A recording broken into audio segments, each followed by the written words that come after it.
Bahkan saya sendiri cenderung mengatakan iman itu tidak diterima. Karena manusia dibekali akal, inginnya Allah itu dengan akal itu dia punya kepermanenan iman, apa? Punya kepermanenan apa? Iman, dan dengan itu dia imannya mujma'aleh, mesti diterima oleh Allah Subhanahu wa taala karena binna dari soheh dengan logika yang benar. Dan logika yang benar itu gampang sekali. Beberapa ulama tentu tahu sekali, bukan sekedar tahu sekali karena itu diajarkan Allah dan Rasul. Misalnya begini, kata Allah, saya kalau baca ayat-ayat ini itu sering nangis karena Allah yang Tuhan itu sebenarnya tidak butuh kita. Seorang lagi, Allah yang Tuhan itu tidak butuh kita, juga tidak butuh iman kita. Tapi Allah ingin hambanya itu berakal ya, karena agama itu liqaumi yaqilun, sehingga berpikirnya benar. Misalnya gini kata Allah.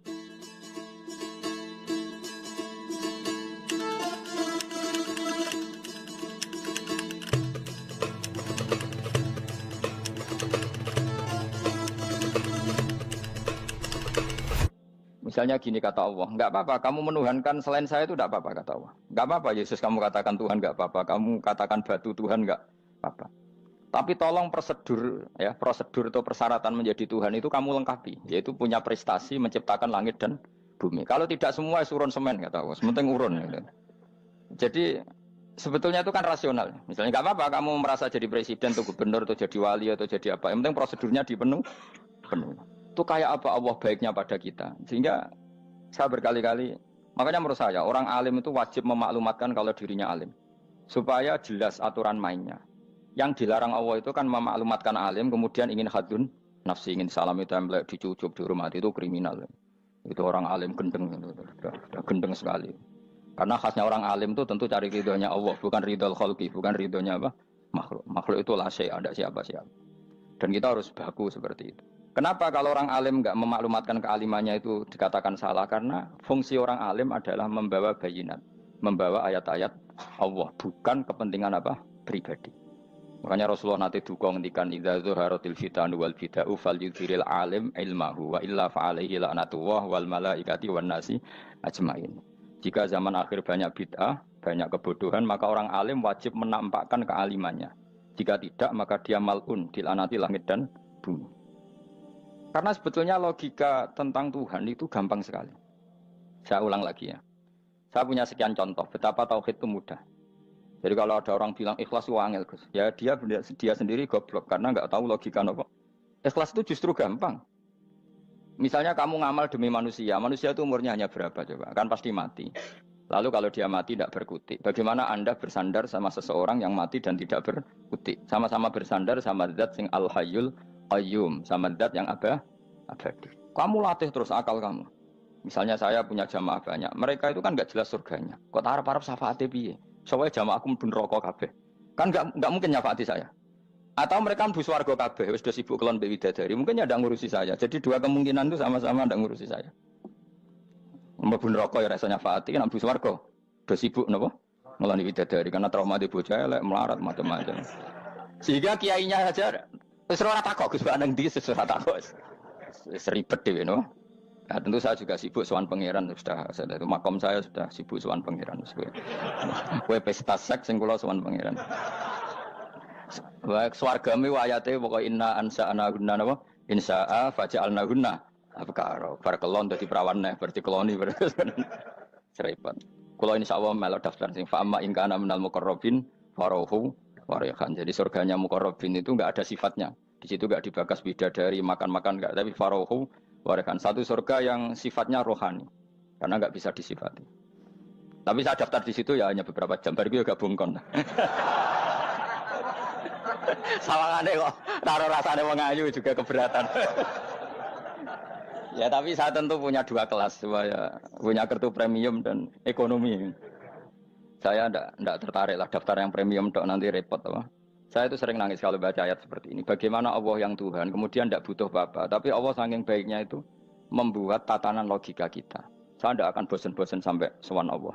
Bahkan andaikan saya masuk surga dengan faham ini, saya milih faham ini. Karena faham ini itu menguntungkan agama. Li'ilai kalimatillah. Sementara masuk surga itu hadun nafsi. Banyak ulama mengatakan, kenapa Anda tidak ingin mati? Padahal Anda mati masuk surga. Katanya, saya takut kehilangan momen sujud. Karena sujud adalah hak Allah. Sementara surga itu hakun nafsi. Keinginan saya. Tentu saya mendahulukan hak Allah ala hakin nafsi. Itu makam-makam yang... Dan itu nggak bisa Kamu copy paste. Orang yang pada kelasnya akan merasakan seperti itu.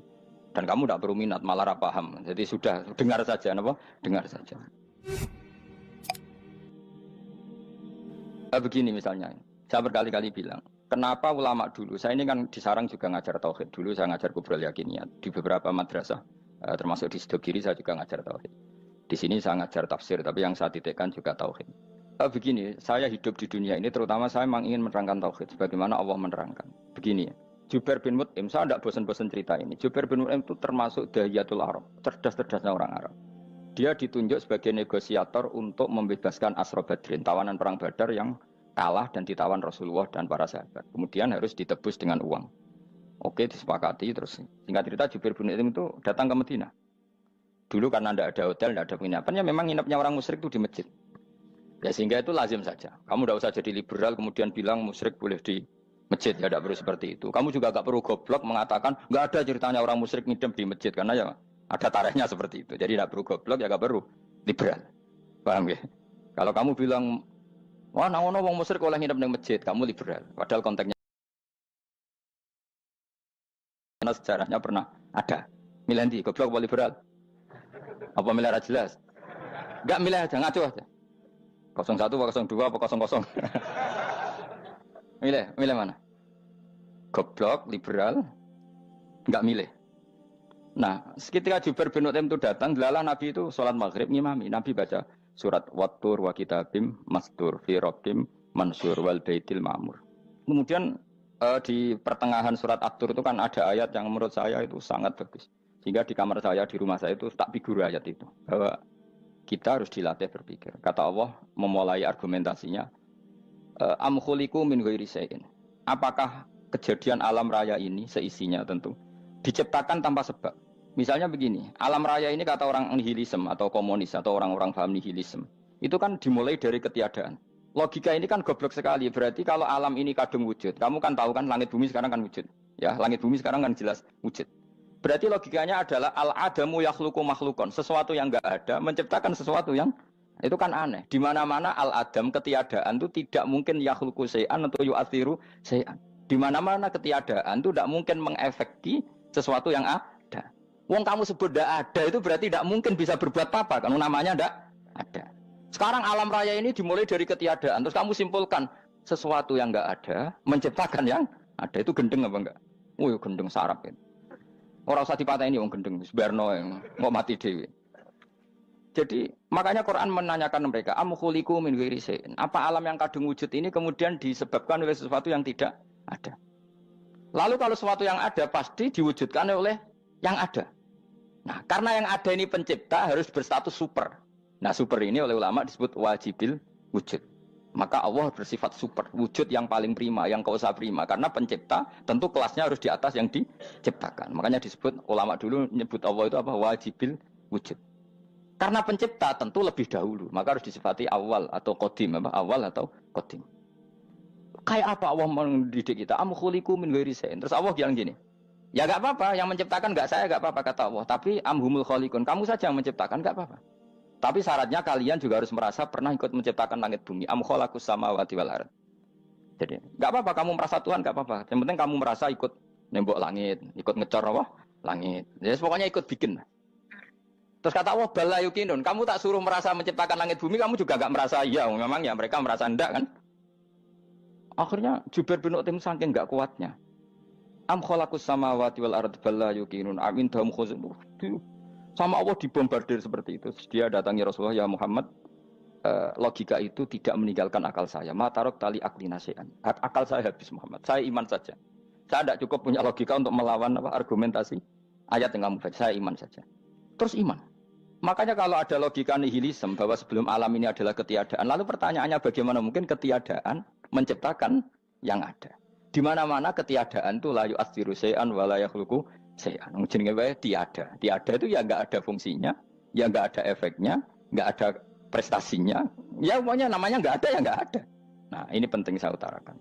Terus di sini Allah mengulang lagi, enggak apa-apa yang lainnya kamu katakan Tuhan jadi mitra saya enggak apa-apa. Tapi tolong kata Allah, aruni madza khalaqu minal ardi, tunjukkan ke kami prestasi dia ikut bikin bumi. Kita tahu misalnya Yesus, Isa lahir di bumi. Bumi sama Yesus dulu mana?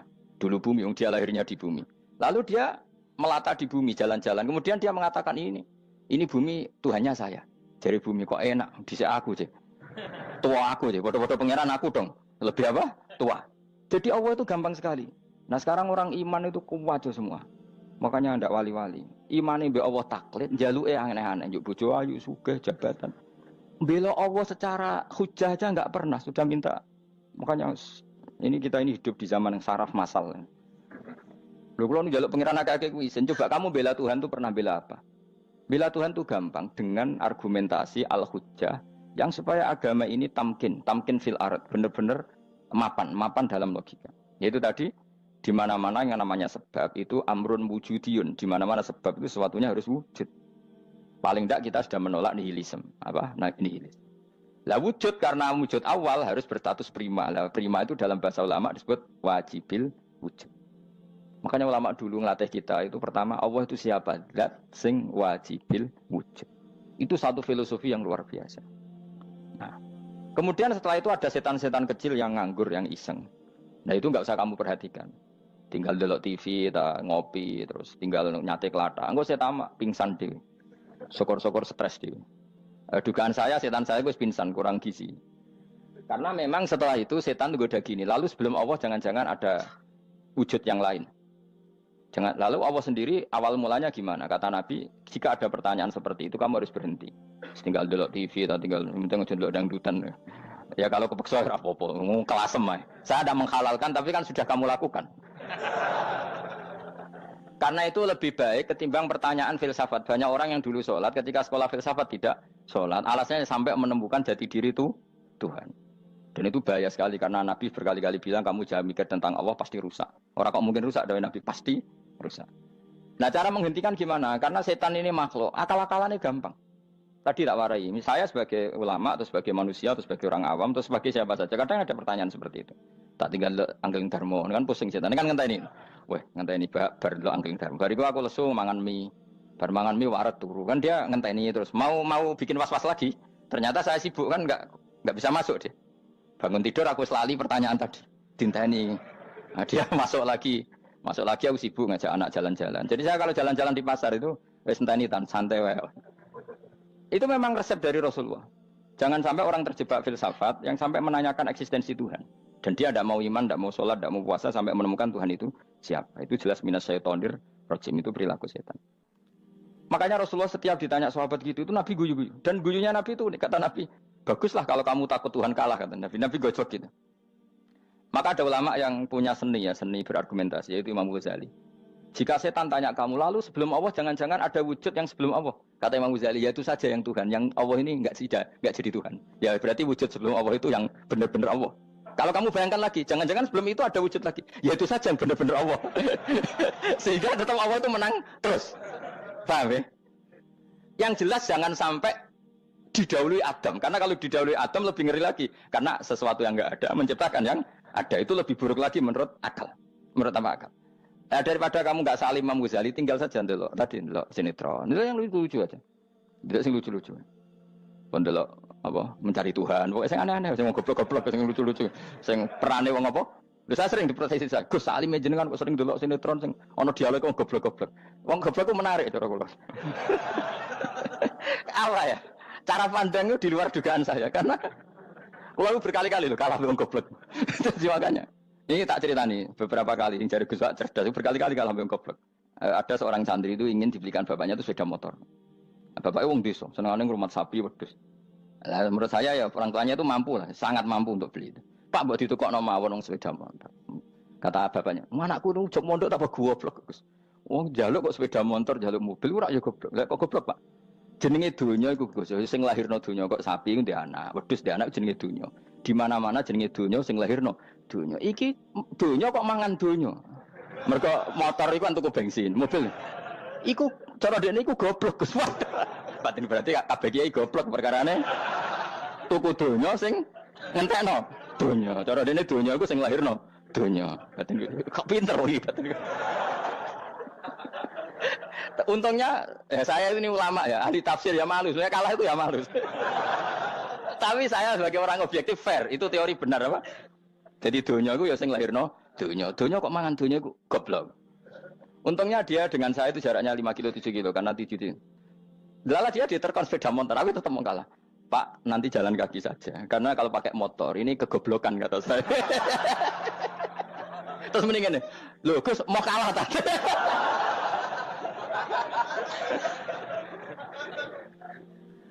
Wah kacau.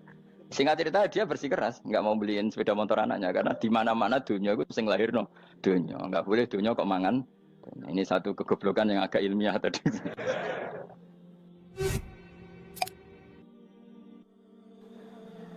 Nah, Imam Asy'ari juga ngalami hal yang sama. Imam Asy'ari itu punya, kita kalau ahli sunnah kan dua partai ya. Ya dalam ahli sunnah itu hanya ada dua partai juga. Kalau nggak Asy'ari ya Maturidi. Ya, dan sama-sama alim. Ya kalau terpaut ya paling 5%, 7% ya. Kealimannya Asy'ari dan Maturidi. Imam Asy'ari itu bikin logika yang jelimet seperti saya sekarang ini. Logikanya yang jelimet, tapi permanen. Jadi yang saya ajarkan tadi itu logika yang jelimet tapi apa? Permanen. Karena tadi alam raya ini kadung wujud. Kalau kadung wujud pasti pewujudnya yang menciptakan wujud pasti adalah kewujudan. Karena al-adam la yu'athiru syai'an. Di mana-mana kenihilan tidak yu'athiru syai'an. Ya sepakat ya, gampang kan? Tentu wujud ini prima disebut wajibil wujud. Lalu Imam Asy'ari itu bersikeras. Kalau imanul muqallid itu tidak diterima. Sebanyak keberatan ulama, tapi Nabi nyatanya yaktafi bi imanil Arab al-khalina anin nadur. Nabi nyatanya mencukupkan imannya orang-orang Bedui yang mereka itu kayaknya tidak bisa mikir. Ya, Nabi yaktafi bi imanil Arab itu wong desa al-khalina anin nadur yang mereka itu tidak bisa apa? Berpikir. Ingat cerita Imam Asy'ari survei. Coba ayo kita tanya orang-orang kampung. Ternyata kegoblokan orang kampung itu ya ilmiah, masyhur itu. Imam Asy'ari saja harus belajar dari wong awam, wong goblok-goblok tadi. Kita kok ingin ya Badawi bima araf tarubak. Kowe kok iman be Allah itu bima araf tarubak. Lalu kamu tahu Tuhan kamu atas nama apa? Dengan logika apa? Jawabnya enak. Al-ba'ratu tadullu 'alal ba'ir wa atharul aqdam yadullu 'alal masir. Angger ana tletong ya ana ontane. Angger ana bekas delamaane wong ya ana sing bar liwat. Jadi misalnya ada bekas teracak anjing, berarti anjing habis liwat. Ada bekas apa ular ya berarti ular harus liwat. Ada bekas tercak manusia ya berarti manusia habis liwat. La wa hadzal alam atharun min athari qudratillah. Alam iki bekas mesti ana sing gawe. Jadi Mas Ari pinter juga, mesti logikane gak jelimet tapi memang agar ana tletong ana sapine. Ana teracake wong berarti ana sing bar liwat. Dia ngomong gampang wa atharul aqdam ya dulu alal masir. Nah, terus Imam Asy'ari habis itu ngendikan, ya sudahlah dengan logika apa saja. Meskipun karena zori hadal Arabi sebagaimana cara berpikir Bedui ini, sementing ada natur. Apa ada? Ada natur. Ya natur apa saja. Misalnya orang ahli matematika mungkin bilang angka dimulai dari 1. 0 itu akal-akalane Khawarizm. Mereka ini kebingungan nulis 10. Tapi tetap angka itu dimulai dari 1. Kalau misalnya 1 untuk mecah kesulitan ya harus dimulai 0,1. Tidak bisa 0 tok. Jadi 0 dulu itu untuk mematahkan kalau jumlah itu tidak sampai 1. Tapi faktanya jumlah itu kan pasti 1 karena dimulai dari wajibil wujud. Khawarizm itu ya pintar matematika. Saya juga punya ilmu hisamnya Khawarizm. Itu kan dia karena kebingungan angka pecah. Misalnya 1 tidak sampai 2. Mau tidak mau harus ditulis 1,5 misalnya. Paham ya?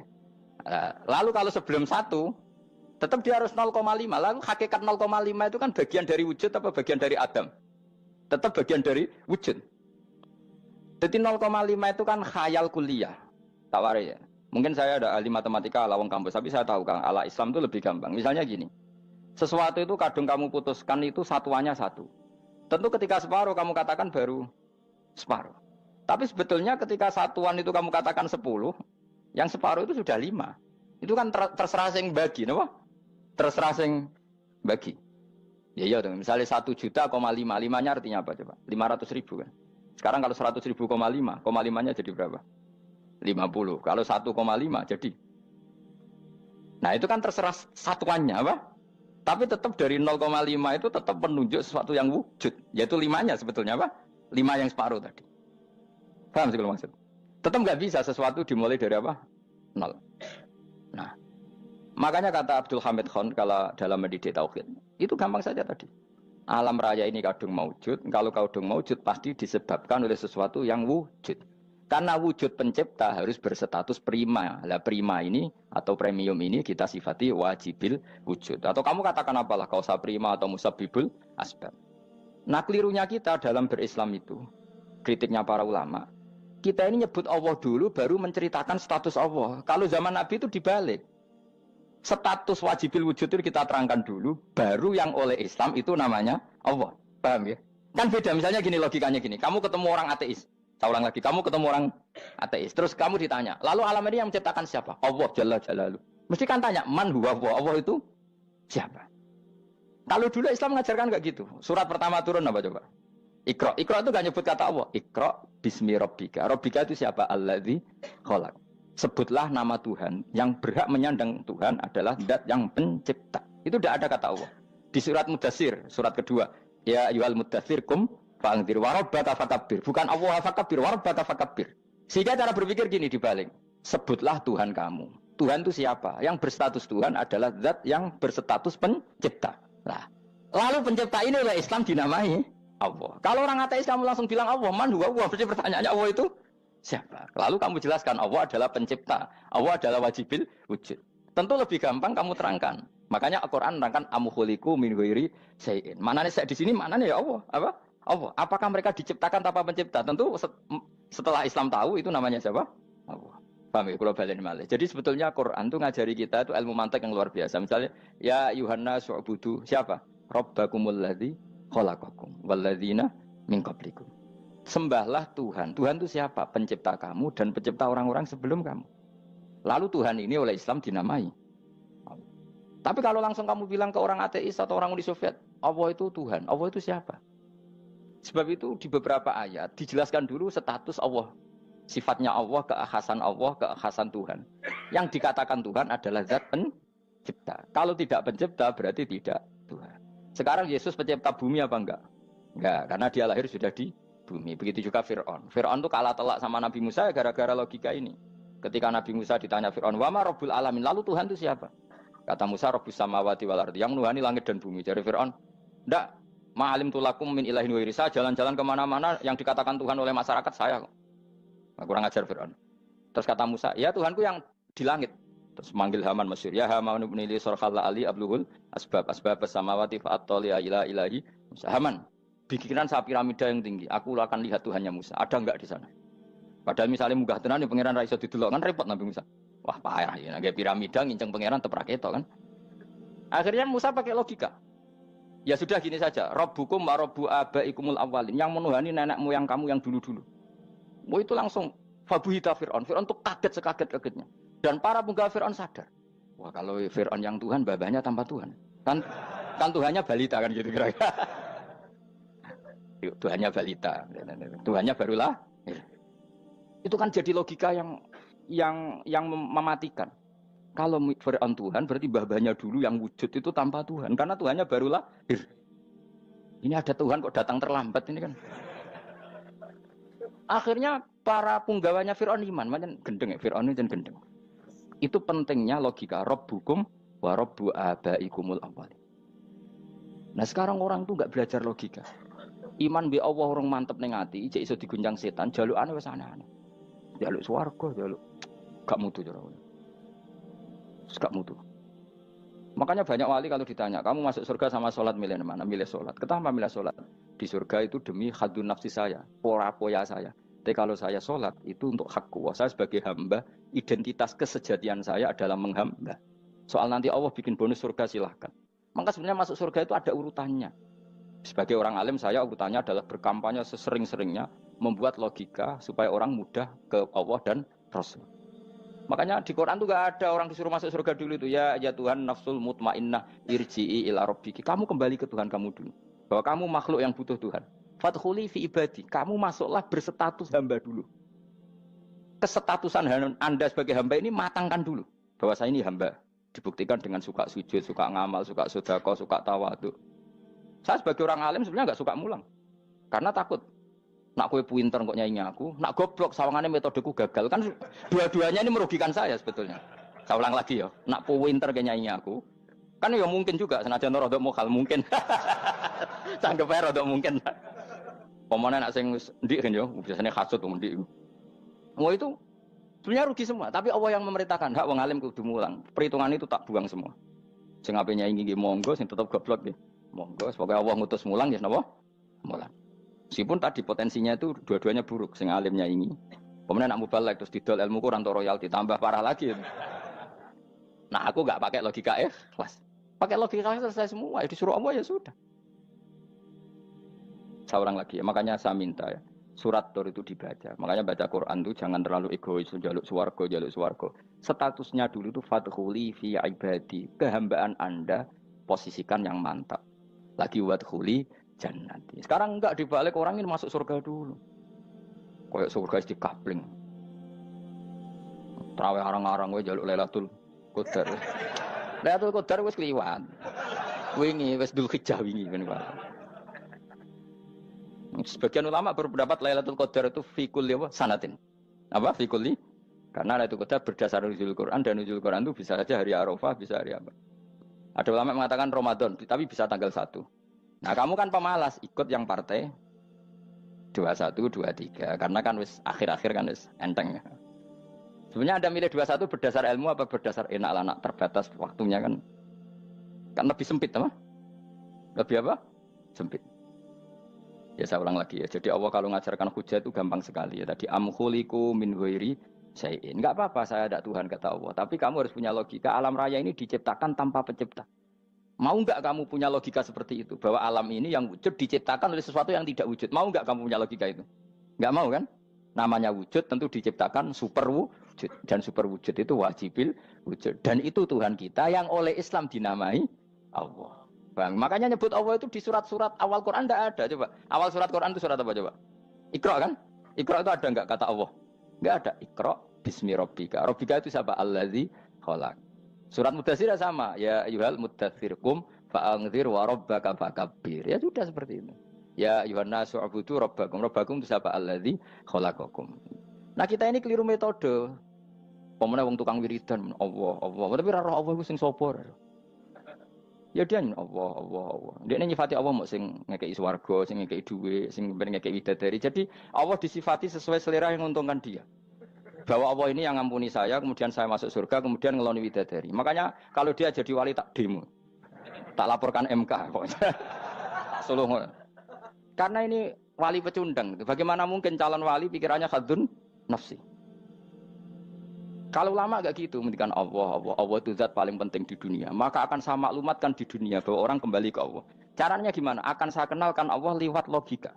Caranya apa? Kita sifati wajibil wujud. Kita sifati Rabbukum wa Rabbu abaikumul awalin. Dengan sifat-sifat yang semuanya mengarah ke dikjayaan Allah Subhanahu wa Ta'ala. Itu jenenge kowe bener-bener ulama. Itu disebut bal wa ayatum bayyinatun fi suduril ladzina utul ilm. Makanya ulama itu orang yang luar biasa. Sampai disebut innama yakhsyallaha min ibadihil ulama. Ahli ibadah itu rapati wedi pangeran.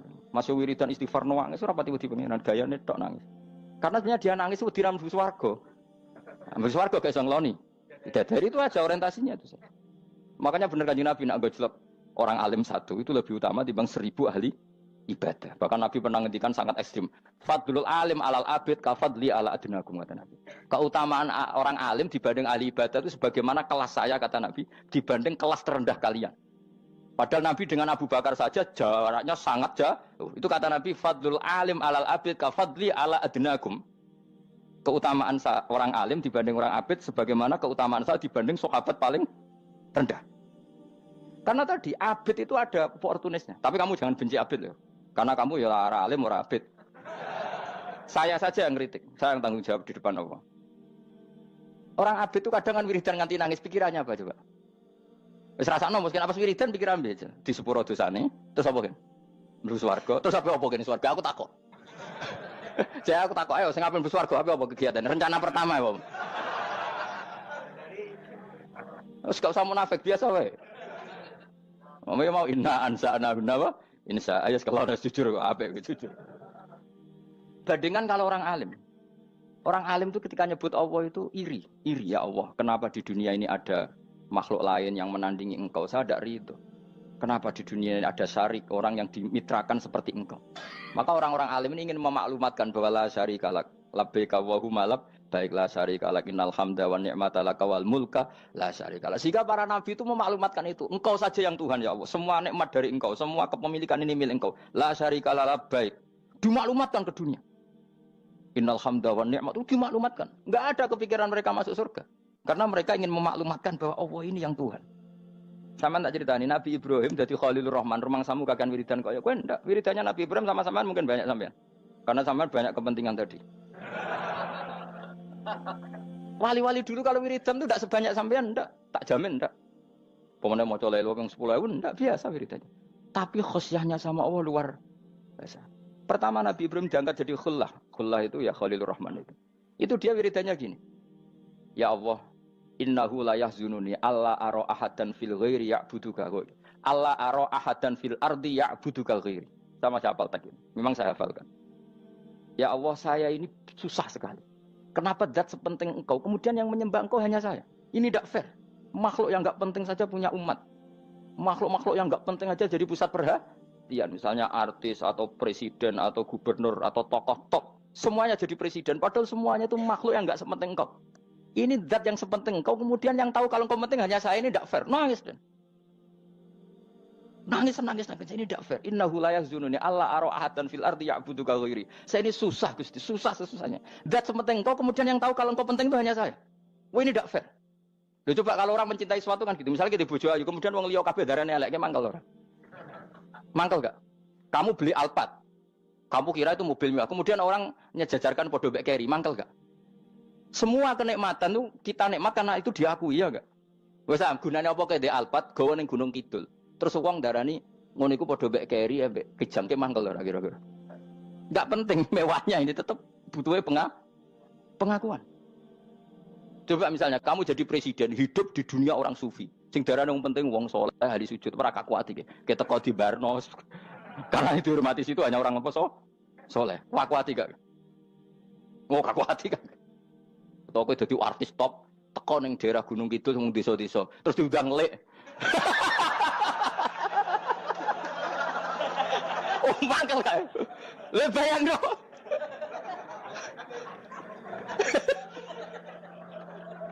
Oh, kamu menteri top, menteri BUMN bareng dolan itu iso diundang lek. Matus walang lek ngono. Oh, mangkel. Karena orang keren itu butuh pengakuan apa? Wes misalnya di bojo ayu terus wong liya kabeh darane eleke mangkel gak? Sebetulnya orang merasa nikmat itu karena pengakuan. Bayangkan andekan orang itu melihat Alphard itu tidak wow. Orang punya Alphard gagah enggak? Oh enggak gagah. Kalau orang lain enggak bilang apa? Oh. Ya mau misalnya digoning desa terus ana wong desa nganggap kamu model tepak terus saya mau badhe numpang wedhus kula angsal Pak. Kagak ati. Habis kan. Makanya branded itu harus dimaklumatkan. Nah itu bayangkan Nabi Ibrahim.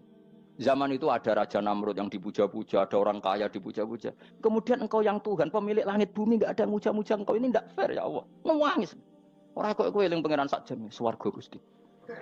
Dasar gak bakat wali. Terus saya itu pernah kangen Nabi Ibrahim itu sampai nangis dan itu saya tidak berdoa. Semua yang terkait Nabi Ibrahim itu saya baca, mulai surat Quran, tafsir tentang Ibrahim.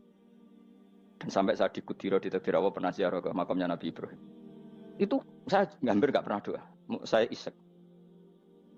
Ya karena tadi, ketika Nabi Ibrahim nangis-nangis gitu, ya Allah ini tidak fair. Engkau zat terpenting di alam raya ini, kemudian nggak ada yang menuhankan engkau, nggak ada yang merhatikan sama ini tidak fair. Susah sekali karena yang tahu engkau Tuhan itu saya tok. Masyhur itu sama Allah. Karena Ibrahim nangis-nangis itu terus sama Allah diterbangkan ke langit.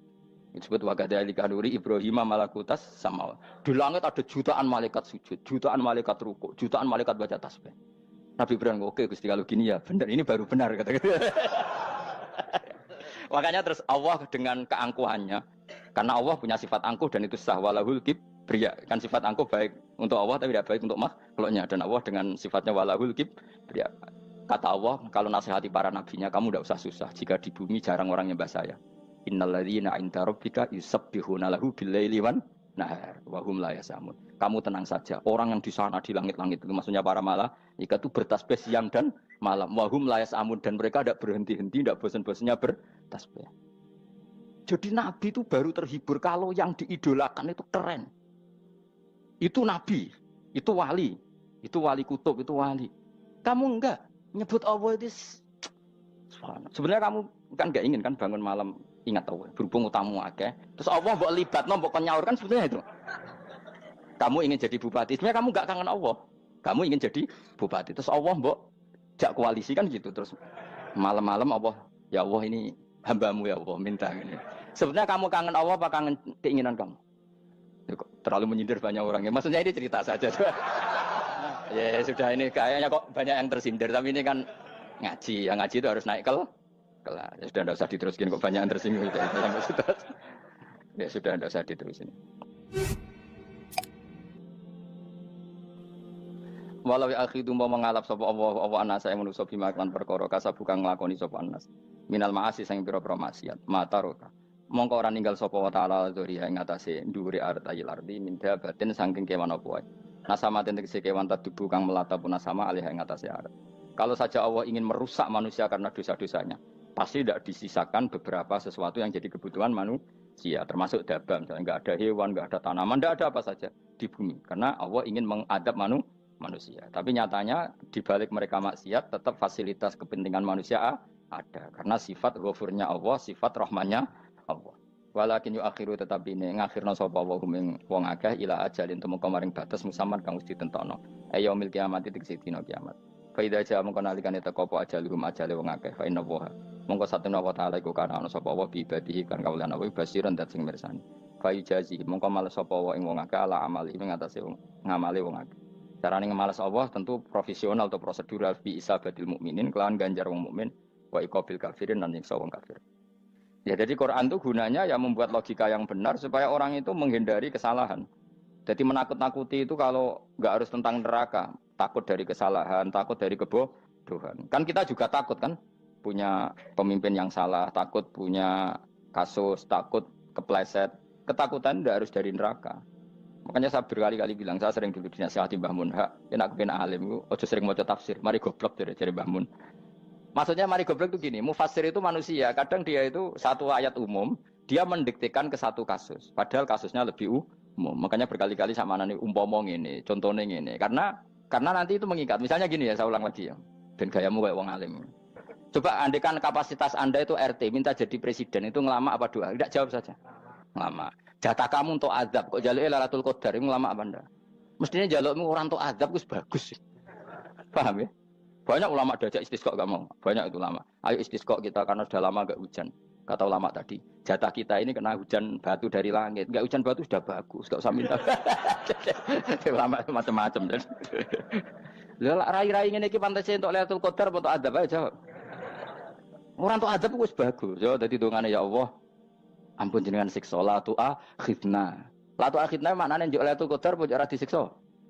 Ya makam kita itu masih Rabbana la tu akhirna.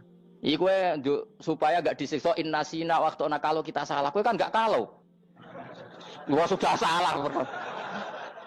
Jadi donga innasina waktu sange apikane pangeran wae ditambahin. Kalau kita salah. Kalau kita kan sudah ada kalau lagi sudah. Sudah jelas salah berkali-kali lagi. Mbok wong diisin. Njulak jaruk Lailatul Qadar gak diisin.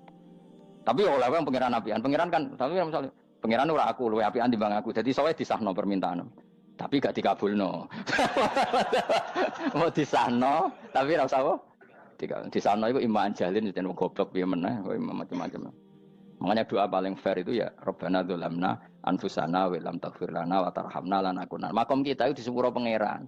Sing bener donga wong tarawih lho ning Tuban ning Jogja wis bener apa innaka afuwun karim tuhibbul afwa fa'fu anna. Ora ana guru-guru kita donga, ya Allah anilna lailatul qadar ya Allah. Ka ora sarahku kiye kita ora ana ngajarno ngono ya Allah innaka afuwun karim tuhibbul afwa fa'fu anna. Jenengan kandat sing kathah nyepurane lan seneng nyepuro impun jenengan sepuro. Iku wis bagus sudah. Udah bagus. Ora lailatul qadar kira-kira delok srengenge. Terus delok angin. Angger daerah Gunung Kidul banter terus aneh-aneh. Mbok wong tahu diri, maksud kula nggih tetep minta Lailatul Qadar tapi tahu diri. Misalnya suwe bar sedekah, poso bar salat 1000 rakaat terus utang mesti sahur. Ambek togo-togo sing mbok dolimi jaluki sepuro. Pas kowe tenan mergo wis ngrasa ora dolim, nduk Lailatul Qadar. Tapi kira ngrasa ora dolim wis ujug sombong. Wong sombong ora berhak meraih. Lah terus piye Gus? Ora piye biasa wae, pokok biasa wae. Makom kita ora kena adab itu sudah luar biasa. Ora penuh adab piye. Wis ngene iki luar biasa, napa? Luar.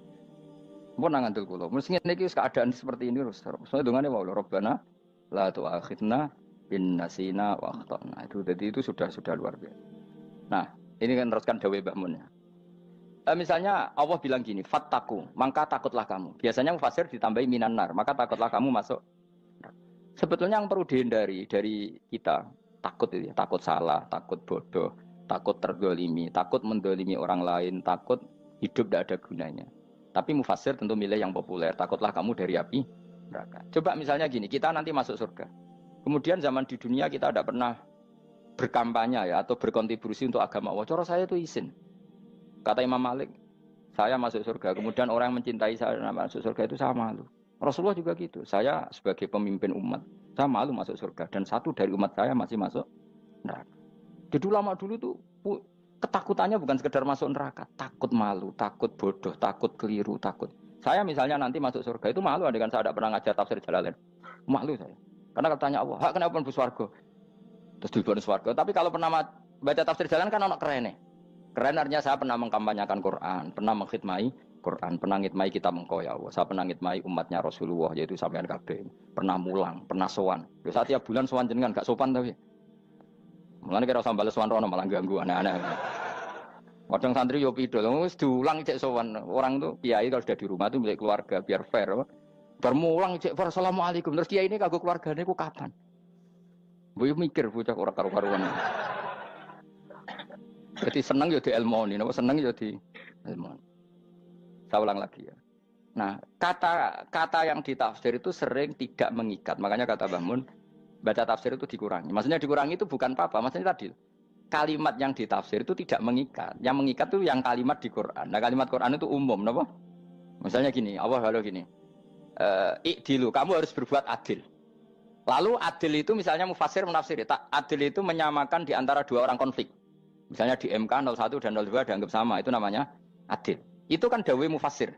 Atau misalnya gini, Allah bilang gini ke saya, hak kan ada di kiai sing adil.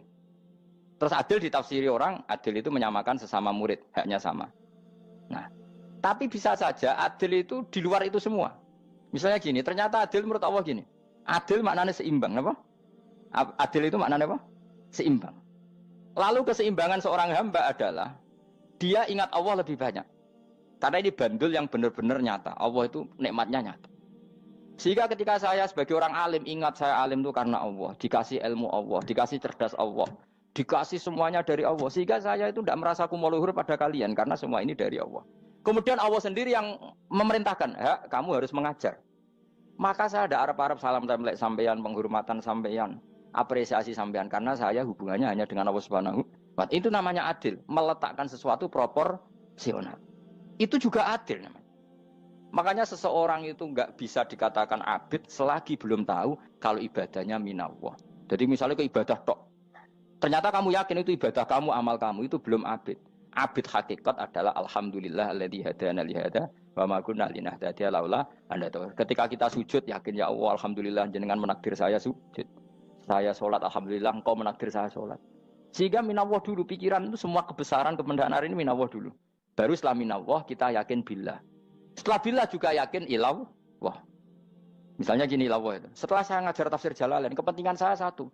Hamba-hambanya Allah menjadi tambah mencintai Allah. Tidak mencintai saya, enggak penting sama mencintai saya. Makanya Imam Syafi'i tiap ngajar bilang begini. Wadittu annal khalqa ta'allamu hadal ilma wala yahmadunani. Saya senang kalau kalian belajar fikih sama saya, tapi kamu tidak usah muji saya. Jadikan fikih ini alat taqarrub kamu kepada Allah. Itu namanya minallah wa ilallah. Itu adil. Tapi adil yang dijelaskan ulama beda-beda tadi. Ada mengatakan adil adalah proporsional antara murid, antara keluarga dan murid. Meskipun kamu senang mulang, jangan merantarkan keluarga, itu tidak adil. Itu kan versi, no? Maksudnya Mbah Mun, kamu jangan terjebak versi-versi dalam tafsir. Paham ya? Karena Allah hanya ngetikan i'dilu wa aqrabu. Paham ya? Tapi kan penjelasan adil ini orang versi. Paham ya? Ada yang nulis adil adalah meskipun mimpin masyarakat ya ingat keluarga. Karena sing tukang wayo kan nafsirin adil, adil adalah karena laki tidak cukup istri satu maka ayo kan yo repot nanti. Tapi kalau kadung istrinya 3 atau 4, adil adalah harinya sama meskipun janda dan perawan. Dari sing lanang gak adil adalah proporsional. Sing wis suwi dikumpuli dikurangi. Yang baru ya mungkin kabeh enggak kalau nuruti. Mungkin enggak. Ya, tapi itu kan versi, nama. Maka kata Mbak Mun itu memang saya itu merasakan, saya sebagai mufasir merasakan memang Saya kan sering baca Jalalain beda dengan tafsir Munir, nanti beda dengan tafsir Qurtubi. Saya beri contoh misalnya. Dan kamu pasti salah jawab ini. Kalau kamu benar berarti ya alim tenan. Wa idza darabtum fil ardi falaysa 'alaikum junahun an taqsuru minas shalah. Orang kalau pergi itu boleh enggak ngosor salat? Enggak, jawab saja. Boleh kan? Ngosor salat itu apa? Misalnya salat asar 4 jadi berapa? 2. Kalau isya jadi 2. Kalau subuh? Enggak, sudah maju lah. Maghrib? Enggak, kan yang bisa dikosor hanya berapa? Yang rubaiyah, yang apa? Berarti kamu yakin? Antak suruh minas sholat artinya 4 jadi 2, yakin? Enggak, jawab saja. Yakin. Nah itu termasuk orang pinter. Ya. Berarti ilmu lagi sak trip. Ya? Sebetulnya kata Imam Qurtubi enggak. Ayat itu kan hanya bilang gini, kalau kamu bepergian, maka kamu boleh menyendak sholat. Qasru itu memotong. Dari aturan yang dulu 4 menjadi 2. Sebetulnya tidak hanya itu, tok. Aturan tidak boleh membawa najis menjadi boleh. Aturan harus tumak ninah menjadi tidak harus tumak ninah. Misalnya kamu sholat dalam keadaan perang, wajib tumak ninah apa boleh sambil lari-lari? Boleh sambil lari-lari. Boleh gak ketika perang kamu sholat sambil menghadap tidak ke kiblat? Boleh. Makanya antak suruh minas sholat maknanya apa? Jika kamu pergi, maka dalam konteks itu kan perang ya. Ayat itu memang konteksnya perang. In khiftum ayyaftinakumul ladzina kafar. Jika kamu dalam keadaan perang, maka boleh memangkas apa yang pernah wajib dalam aturan sholat. Paham ya? 4 menjadi 2. Keharusan menghadap kiblat menjadi tidak wajib. Membawa najis sholat sah enggak? Enggak kan? Tapi kalau dalam perang, kemudian pedang kamu ada najisnya, boleh dibawa enggak? Boleh. Jadi maknanya taksuru, a'ammu min ayakuna qasra sholat, wa a'ammu min ayakuna wajibati sholat yang sekarang enggak wajib. Semua itu namanya juga meringkas kewajiban. Berarti nak mana nih, jika kamu dalam keadaan perang, maka boleh memangkas sesuatu yang dulu wajib menjadi tidak wajib. Yang dulu haram menjadi boleh. Tapi mufassir mencontohkan qasru sholat hanya 4 menjadi 2. Dong ya? Oh ya, nanti alim ngono tenan wis dokter tafsir sah. Engko tak iku sudah dhewe. Tapi perlu orang lain ngakui. Jadi itu contoh kecil. Jadi mufassir karena kebetulan dia tahunya hanya qasru sholat itu 4 jadi 2, dia itu. Padahal di tafsir lain diterangkan qasru itu artinya menyingkat atau mencendak atau memangkas. Dulu wajibnya sholat itu nggak boleh bawa sesuatu yang najis. Tapi kalau sholat dalam keadaan perang dan pedang kamu ada darahnya, boleh nggak dibawa? Boleh. Bahkan Allah menyuruh dibawa. Dan boleh nggak madhep kiblat. Fa in khiftum farijalan auruk banataki fa idza amintum fadhkurullaha kama 'allamakum. Ketika keadaan aman baru sholat sesuai standar. Nah, berarti kan ada qasru sholat, ada pemangkasan aturan sholat. Kayak misalnya begini. Dalam keadaan normal, boleh nggak kamu motong pohon pisangnya tetangga tanpa izin? Nggak boleh kan? Tapi misalnya ada banjir bandang, kemudian kamu bisa selamat kalau motong itu. Wajib izin apa malah haram izin? Haram izin, harus kamu langsung potong. Karena kalau tanpa begitu kamu dan yang punya wajib meridhoi. Kalau nggak meridhoi disalahkan syarak malah. Paham ya? Jadi ini penyolongan yang wajib. Tapi tak sebab potong kayak ngelangi kan. Terus gedangnya mbok pangan, itu berlebihan. Karena Allah memaklumi hanya untuk ngelangi. Jebule wis menisan lah itu di luar izin syariat apa? Di luar izin syariat. Itu melampaui batas itu.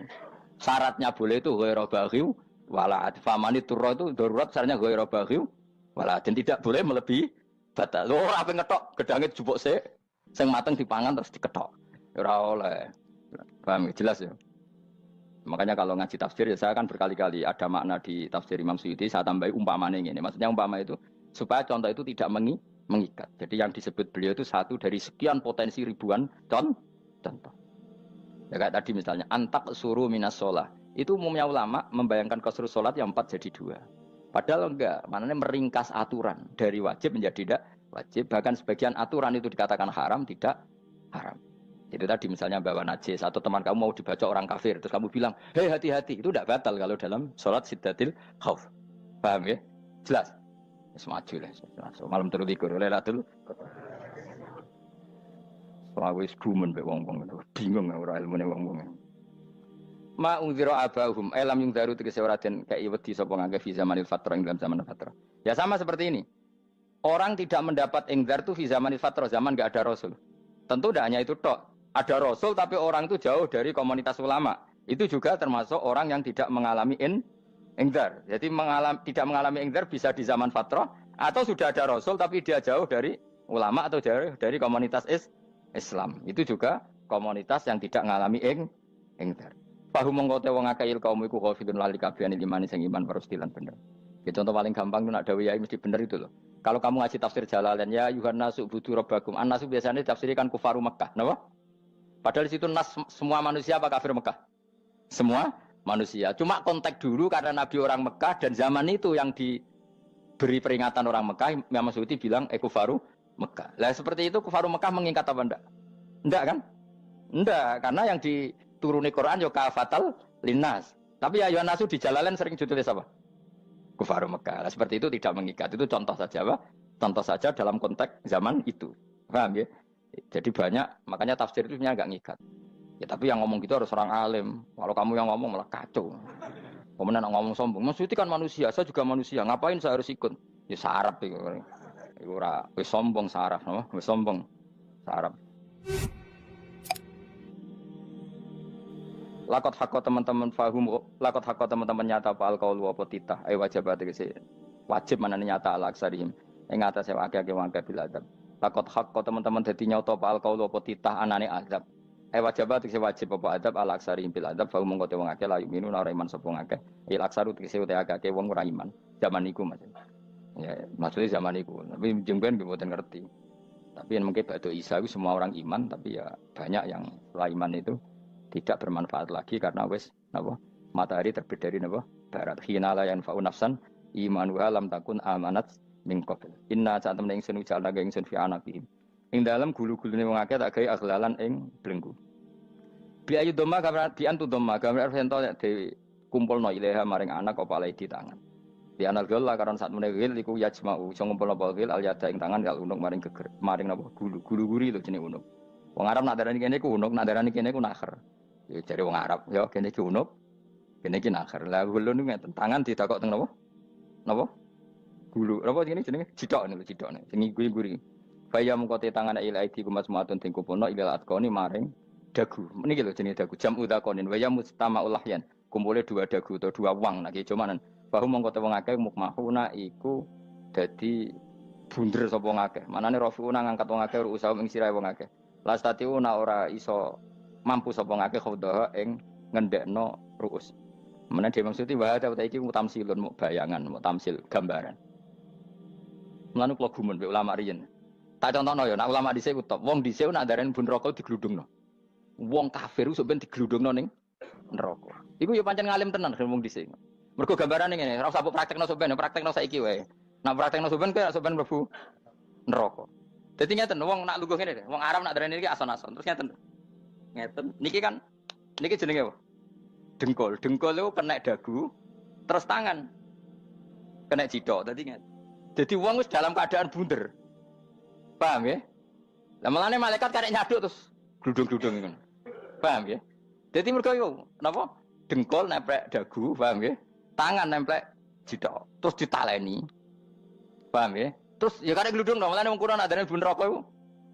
Oke bayangno saiki sampean ra usah, gak usah mlebu maksudnya, paham ya? Mulane ape mlayu ora iso, wis posisi ngono, paham ya? Sampeyan ra usah delok, maksudnya praktekno saiki. Orang delok lho.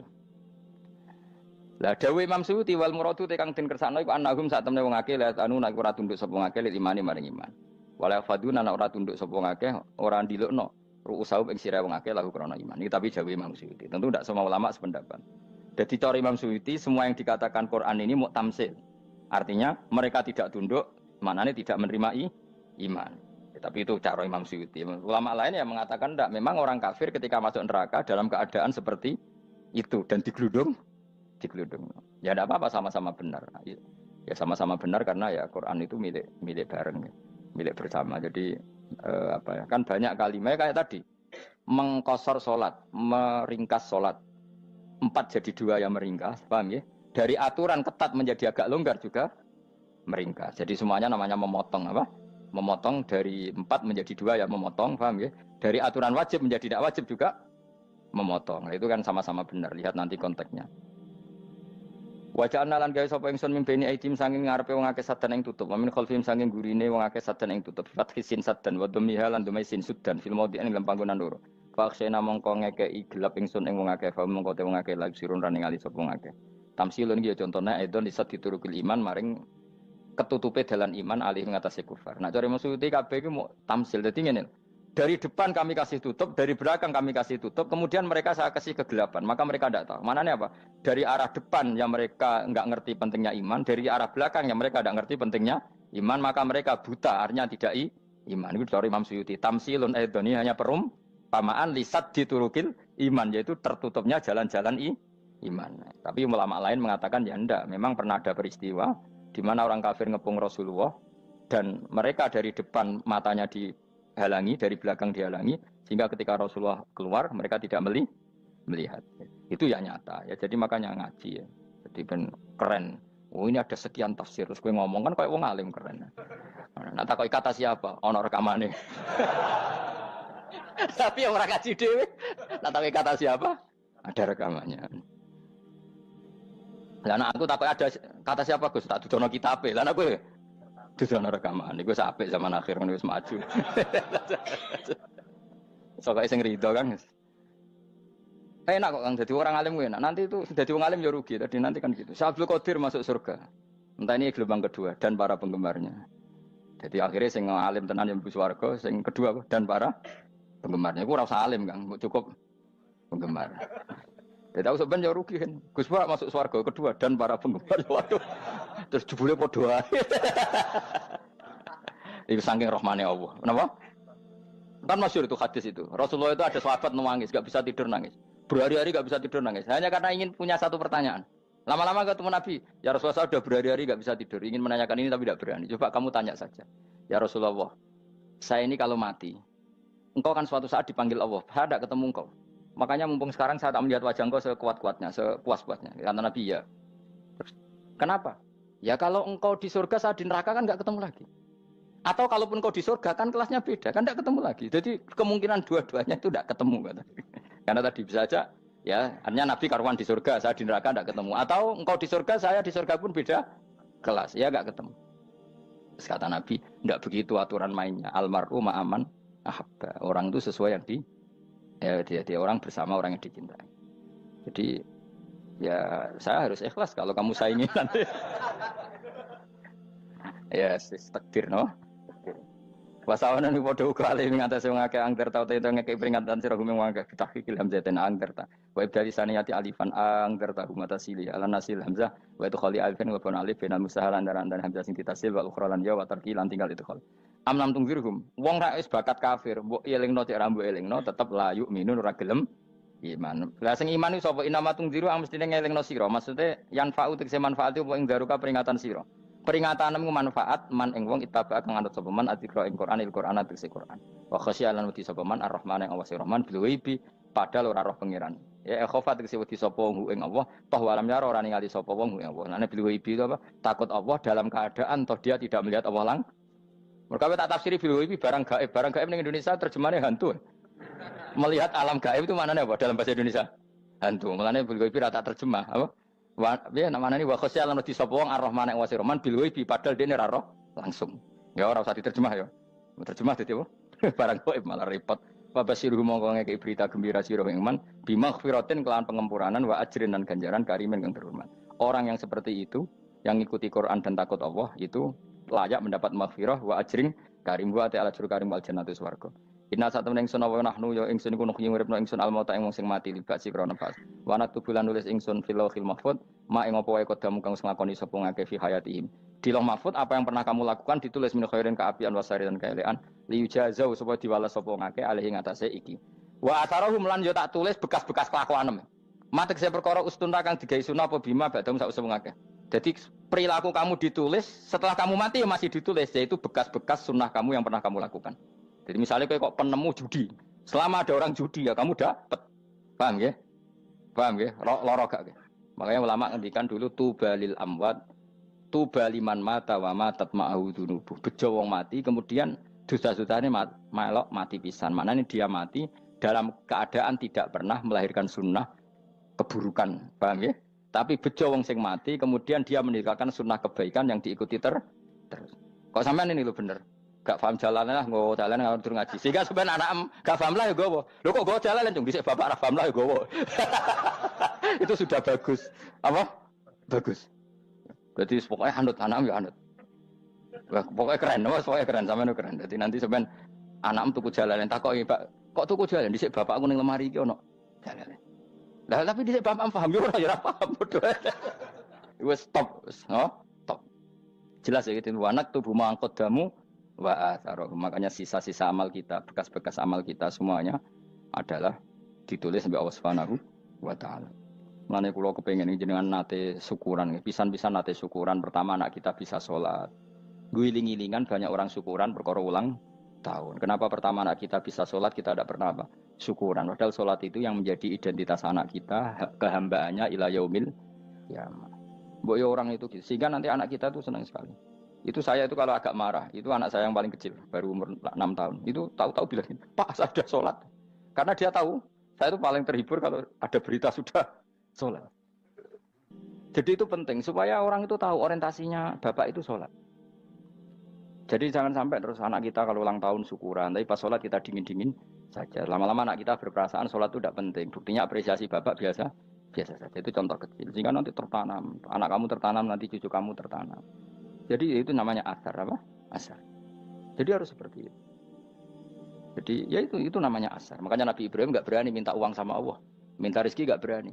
Tapi kalau dia menyebut sholat dulu baru berani. Rabbana liyuqimus sholah faj'al afidatam minan nas tahwi ilaihim warzuqhum, kata Ibrahim,